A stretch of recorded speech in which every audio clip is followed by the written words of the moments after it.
Francis Nganou shocked the sporting world back at the end of last October. On his professional boxing debut, written off and almost ridiculed by many, very nearly toppled the sport's lineal heavyweight champion. It was a performance that surely established him as planet Earth's ultimate fighting machine. The question is, how much better will he be tonight than he was then? We've been debating it all week, Dave, and we are about to get our answer. I expect him to be much better. I expect him to have seen the videos back numerous times, the experience he had over 10 rounds with the best man on the planet, and I want to see the improvements. I want to see improvements in attack. But more importantly, the defensive side, I think that he needs some tightened up, because he's facing a real machine. He is coming to make a statement. Well, there's the QR code. Get that a scan. Viewers' verdict, you can score this one. Anthony Joshua just making his way to the tunnel. They've both been here a long time.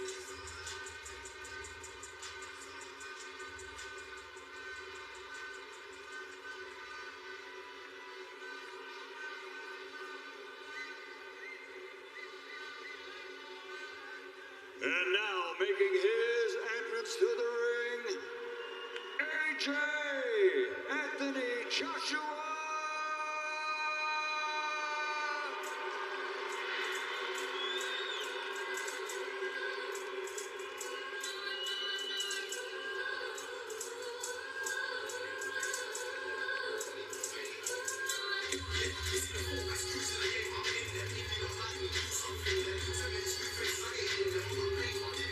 Knockout chaos.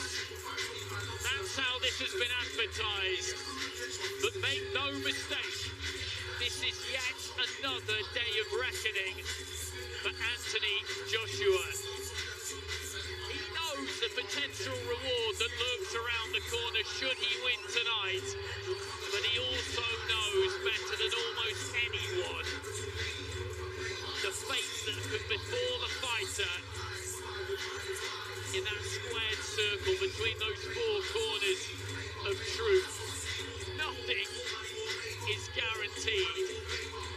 Manny was good when we saw him at Christmas, and he's got momentum. He has to take that into the ring with him tonight, along with every ounce of that clarity, conviction, and fight that we saw against Otto Wallin.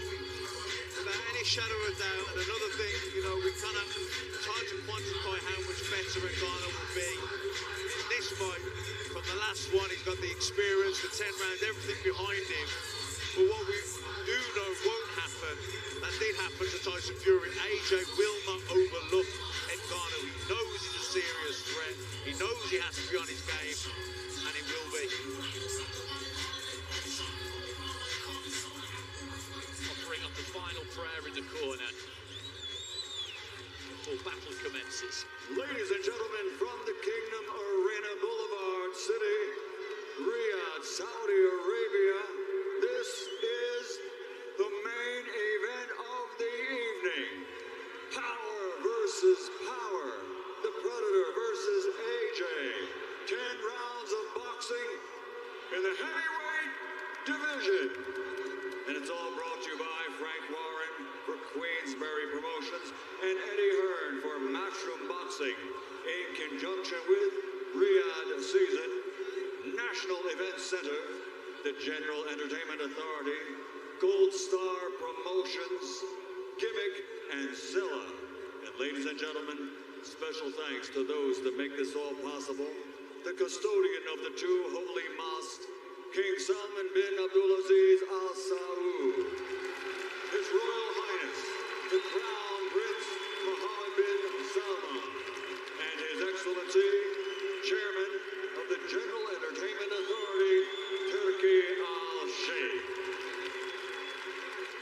This This contest sanctioned by the British Boxing Board of Control, General Secretary Robert Smith, steward in charge, Robin Smith. The three judges assigned, all from the United States, Glenn Feldman, David Sutherland, and Fernando Villarreal, and also from the United States, the referee in charge of the action, Richard Gonzalez. And now, the fighters are in the ring and the officials are ready. So for the thousands in attendance and the millions watching around the world, from the Kingdom of Saudi Arabia, ladies and gentlemen, let's get ready to rumble!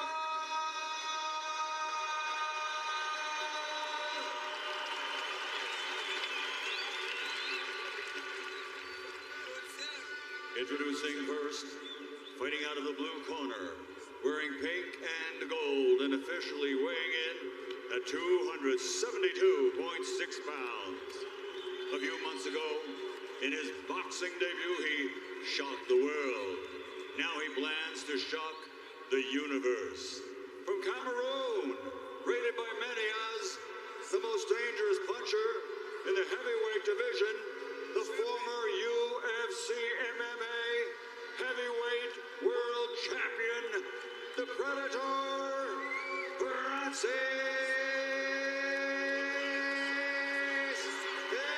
Nganou.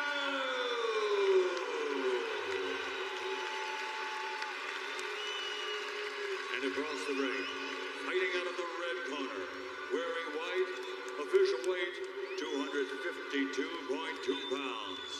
Since capturing Olympic gold, he now has an outstanding professional record consisting of 30 fights, 27 victories, 24 of those 27 victories by knockout, with only 3 defeats.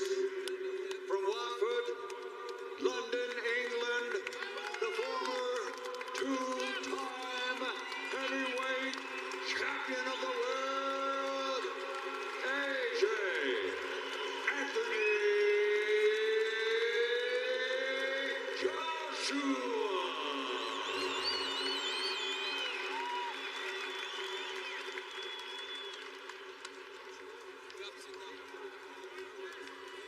Gentlemen, you received instructions in the dressing room.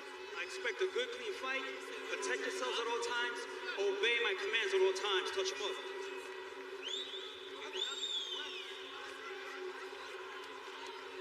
So here we go, final instructions from the referee. And there's your verdict at home. That's barely changed all night.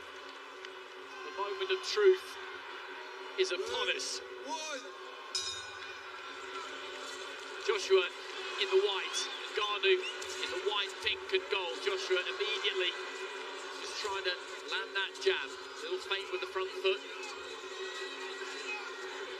Just pokes out that lead hand. And Nganou, as we saw against Fury, is composed.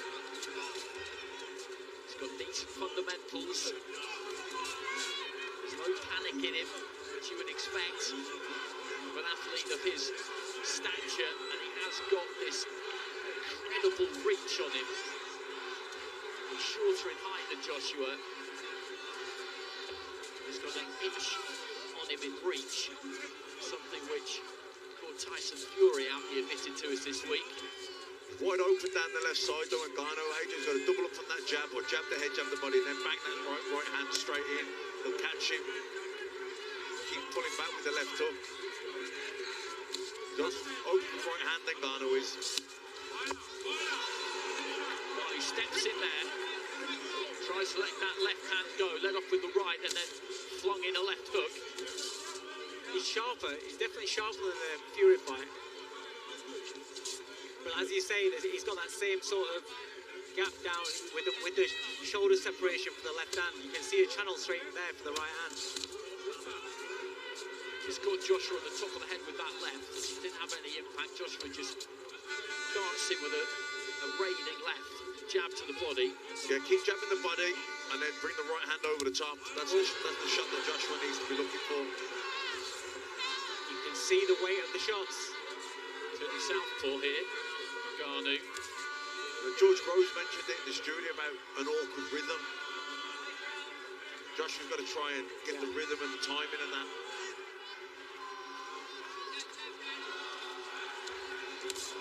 Oh, great right hand from Joshua down the middle. And Nganou knocked down heavily. The referee gets to the counter bait. He's back on his feet. But that was a very, very solid shot from Anthony Joshua. 40 seconds remaining in the round. Little feint from Joshua. He pulled the trigger there. He switched to southpaw. As soon as he switches southpaw, that's the first shot you throw against the southpaw with the right hand. And you know that AJ's got a good right hand. Just have to be just slightly careful here, Joshua, because in this kind of circumstance, in this situation, Nganou will look to throw back. I think he should go back to the jabs to the body and then chop the right hand over the top. Closing seconds of round one, a good start for Joshua. He's already done something that Tyson Fury could to Nganou on the knee, as the referee was reeling off the count. He didn't look really hurt, but he was put down heavy. Dumped onto his back, just cannoning off the ropes. Start of round two.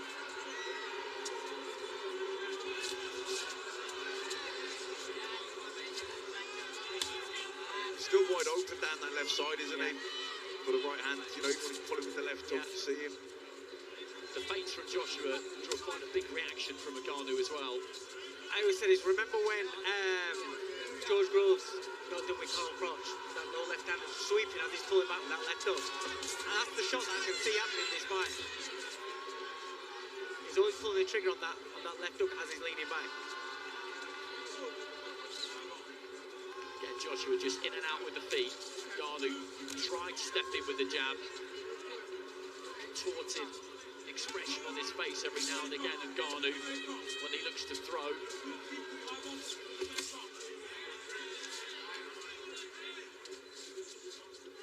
Again, the reaction from the feint there. Yeah, he's buying on these feints. Oh, good right hand again there from Joshua. Straight onto the jaw of Nganou, then fell in behind it.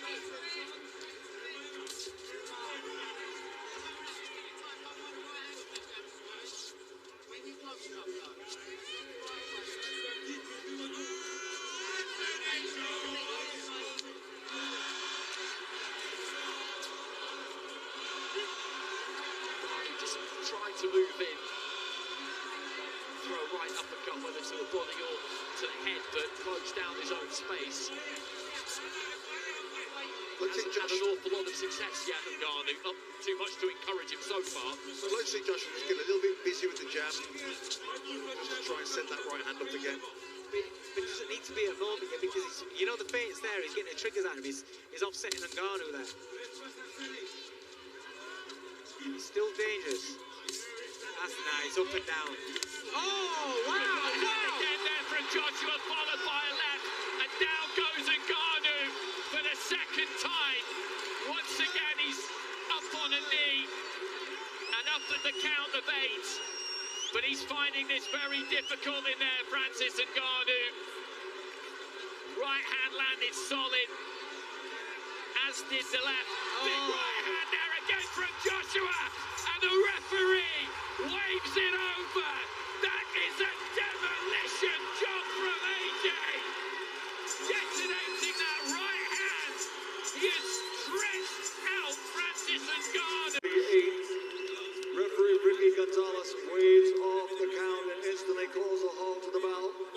The winner by knockout victory, establishing himself as once again the dominant power puncher in the heavyweight division, the fighting pride of Watford, London, England, former two-time world champion AJ Anthony Joshua.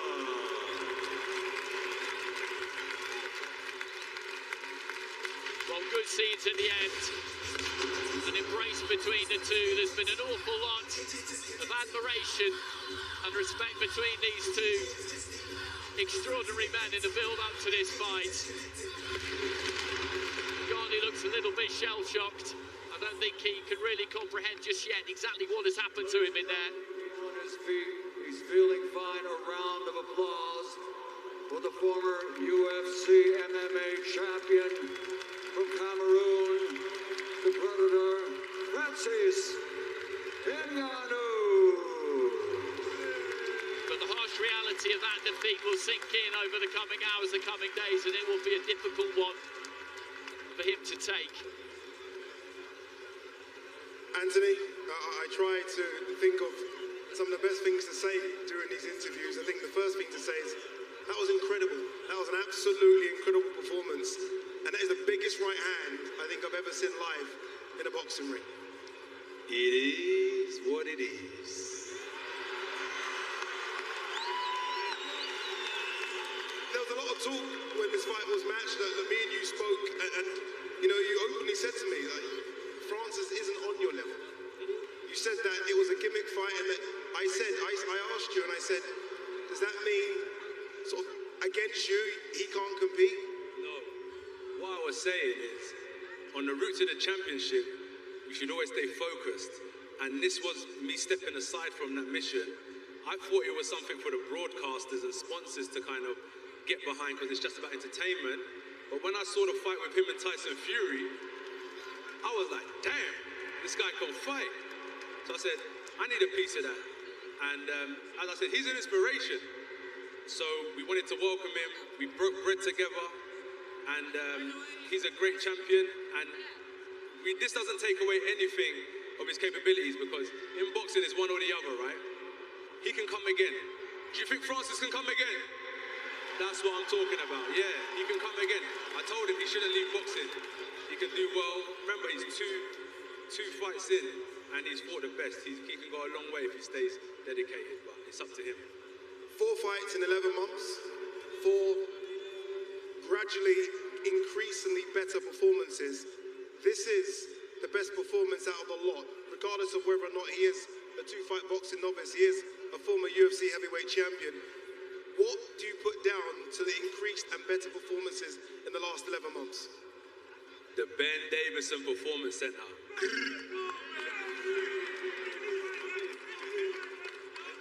And the Lee Wiley Performance Center with it as well, right? Two teams. You know who's there. You know who's there, and I appreciate them highly. Derek James, Rob McCracken, Angel Fernandez, Joby Clayton, Robert Garcia, Virgil Hunter, all these guys that I worked with, and it's helped me till this day. It's helped me till this day, really shaped me, and I'm still learning, still pushing. I'm just hungry, innit? Stay hungry and all that good stuff. 2-time former unified heavyweight champion. Do you feel like you're almost coming into your peak now, though? I don't know. Listen, this is the thing with boxing. You say, am I coming into my peak? It only takes one shot in heavyweight division. If that was me, you lot would have been saying, Joshua should retire, Joshua's finished. But what I'm trying to say is that you should always keep searching for better. I've got to say, Joseph Parker is one of my favorite fighters. He had it tough, been relentless, kept on pushing, and look at him now. So for me, I don't know if I'm coming into my peak. I'm just pushing day by day, and whoever knows where it will take me, I'm just doing it while I'm here, making the most of it. Because imagine in 5 years, I'm not going to be fighting anymore. It's all going to be said and done, and this will all be a distant memory, so I'm just trying to make the most of it. You said that you're on that train to becoming a 3-time heavyweight champion of the world. I know you want your gold back, don't you? This was almost a step away from that journey. You're now back on that journey, yes? You've got to speak to Eddie, Matchroom Boxing, of course, 258 Management, Ben Davison and the team, and they'll shape my future, man. I'm just here to fight. I'm going to go back to my cage, lock myself away, and then I'm going to be let out when it's time to fight again. So whatever they want me to do, I'm down for whatever. What do you want to do? I just want to fight. Is that the winner of Fury Usyk next? Yes, it is. Let's bring in a man that can talk about making that fight happen, Eddie Hearn. Eddie, I mean, I know a lot of people say AJ's back, he's beyond back. This is, I think, the best Anthony Joshua we've seen for a long time, maybe even ever. You know, I'm so proud of him because there's a huge amount of pressure tonight. People talking about if he was to lose to Francis Nganou, what would happen? He rolled the dice because His Excellency said, if we win this fight, we will fight the winner of Fury against Usyk. Okay? There was a show here in October. It was called The Battle of the Baddest to decide the baddest man of the planet. They shouldn't have done that in October. They should have done it tonight because you're looking at the baddest man on the planet right there. You're looking at the #1 heavyweight in the world. Unquestionably, on this form, there is no man in the world that can beat him in the heavyweight division. I told you he's going to come back. He's going to become the undisputed heavyweight world champion. There's a brilliant fighter down there called Tyson Fury. Please beat Alexander Usyk on May the 18th, because I promise you this, you will get the biggest fight in the history of the sport when Anthony Joshua takes the undisputed world championship. Ben, Lee, the team, but most of all Anthony Joshua has always stayed in the gym, always worked, never taken a shortcut in his entire life. As a fighter, he's an inspiration to young people, and I promise you, he ain't getting beat. He is the best heavyweight in the world. That was one of the most destructive knockouts I've ever seen. People talk about how Tyson Fury did against Nganou. Forget about that. What I said would happen, happened. He went in there, he destroyed Francis Nganou. This man is a savage, a beast, the best heavyweight in the world, and I cannot wait for him to beat Tyson Fury. Final word from the big man, Anthony Joshua, who's alongside his manager, Freddie Cunningham. Is it going to be free time? I don't know. You lot put too much pressure on me anyway. I'm just chilling. I'm not even getting involved in all that anymore. You lot put too much pressure on me. Anyway, let's talk. The people of Cameroon, I appreciate you guys. Where's my Cameroonian people? Let's make some noise for the Cameroonian people. Africa United, respect. Thank you so much. I appreciate you. Where's my people from London? Where's the man from Watford? You know what's going on. And most importantly, where's my people from Saudi Arabia? Yeah. And thank you to His Excellency, Turkey Al-Sheikh, for hosting me. MBS, thank you so much. I appreciate you guys. Everyone in Saudi and everyone here tonight, I really do appreciate you guys. On to the next, and thank you to Francis Nganou. And thank you to you as well. Thank you, brother. God bless. Thanks, AJ. Back to you guys. Well, Anthony Joshua in victorious mood